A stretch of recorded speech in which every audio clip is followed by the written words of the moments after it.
శనగ పంట కొనుగోలులో జరుగుతున్న జాప్యంపై రైతులు ఆందోళన చెందాల్సిన అవసరం లేదని వ్యవసాయ మంత్రి తుమ్మలతో తాను మాట్లాడానని కంది శ్రీనివాసరెడ్డి తెలిపారు.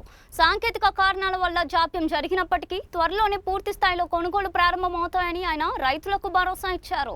పూర్తిగా మీ బిడ్డగా కంది శ్రీనివాసరెడ్డిగా నేను చేస్తున్న విజ్ఞప్తి, శనగల కొనుగోళ్లు కొద్ది రోజుల్లోనే ప్రారంభమవుతాయి. నేను స్వయంగా ముఖ్యమంత్రి రేవంత్ రెడ్డి గారి దృష్టికి, వ్యవసాయ శాఖ మంత్రి తుమ్మల నాగేశ్వరరావు గారి దృష్టికి తీసుకెళ్ళాం.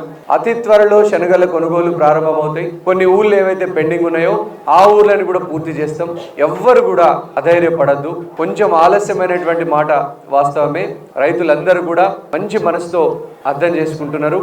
మీకు నేను హామీ ఇస్తా ఉన్నా, ముఖ్యమంత్రి గారి ద్వారా, తుమ్మల నాగేశ్వరరావు గారి ద్వారా మనస్ఫూర్తిగా కాంగ్రెస్ ప్రభుత్వం రైతన్నల ప్రభుత్వం, రైతుల ప్రభుత్వం, రైతుల సంక్షేమానికి కట్టుబడి ఉన్నటువంటి ప్రభుత్వం, మీ అందరి ఆశీర్వాదంతో ఎన్నుకోబడినటువంటి ప్రభుత్వం. తప్పకుండా శనగల కొనుగోలు ప్రారంభమవుతాయి.